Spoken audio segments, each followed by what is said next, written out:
Hello friends, welcome to Gayu Aari work. நம்ம next பார்க்க போகிறது இந்த கொடி டிசைன் ப்ளவுஸ் தான். ஆக்சுவலாக இந்த டிசைன் வந்து ஃபுல்லாக முடிஞ்சிருச்சு. இதுதான் வந்து பேக் நெக்கு. ஸோ இதோட ஃப்ரண்ட் நெக்கில் நான் ஒரு ஃபினிஷிங் ஒர்க் வந்து பண்ண போகிறேன். அதோட வீடியோ தான் இது. இப்போ நான் ஒரு ஜரி த்ரெட் எடுத்திருக்கேன். ஃப்ரண்ட் நெக் மோஸ்ட்லி முடிஞ்சிடுச்சு. நான் இப்போ அவுட்லைன் போட போகிறேன். நான் நார்மல் ஆரி ஒர்க் த்ரெட் நீடில் எடுத்திருக்கேன். ஸோ ஜரி த்ரெட்டில் வந்து ஒரு நாட் போட்டுட்டு ஸ்டார்ட் பண்ணுறேன். ஃபுல்லாக செயின் ஸ்டிச்.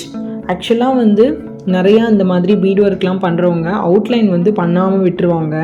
ஸோ அந்த அவுட்லைன் பண்ணினா தான் அந்த ஒர்க்குக்கு ஒரு ஃபினிஷிங் வந்து லுக்கே கொடுக்க முடியும்.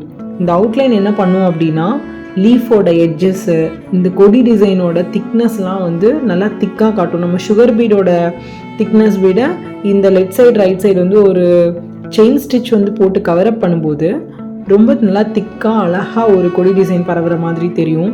செகண்டரி வந்து லீஃப் எல்லாமே வந்து ஃபினிஷ்டு எட்ஜஸோடு இருக்கும்.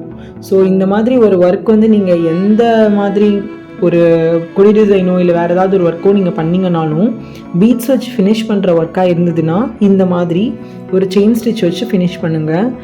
நெக்ஸ்ட்டு இந்த அரும்பு எண்டில் வந்து ஒரு சக்கரி வச்சுருக்கேன். அதில் வந்து ஒரு ஜர்கான் ஸ்டோன் வந்து ஒட்ட போகிறேன். இதுதான் ஜர்கான் ஸ்டோன். பேக் சைடு வந்து கூம்பு மாதிரி இருக்கும். ஸோ நான் நார்மல் ஆரி நீடில் பேக் சைடு வந்து அந்த கம்மை வந்து ஒட்டிக்கிட்டு அந்த ஜர்கான் ஸ்டோனோட ஃப்ரண்ட் சைடு வந்து வச்சு ஒட்ட போகிறேன். ஸோ இதெல்லாம் வந்து ஒரு சின்ன சின்ன ஈஸி மெத்தட்ஸ், இதெல்லாம் யூஸ் பண்ணிக்கோங்க. என்ன தான் ஜர்கான் ஸ்டோன் எடுக்கிறதுக்கு நமக்கு டூல் இருந்தாலும் அப்போ நம்ம ஒர்க் பண்ணும்போது இதான் ஈஸியாக இருக்கும். இதான் இந்த டிசைனோட ஃப்ரண்ட் நெக்கு. உங்களுக்கு பிடிச்சிருக்கும்னு நினைக்கிறேன். Thank you friends. வீடியோ பிடிச்சிருந்தா சப்ஸ்கிரைப் பண்ணுங்கள், மறக்காமல் லைக் பண்ணுங்கள்.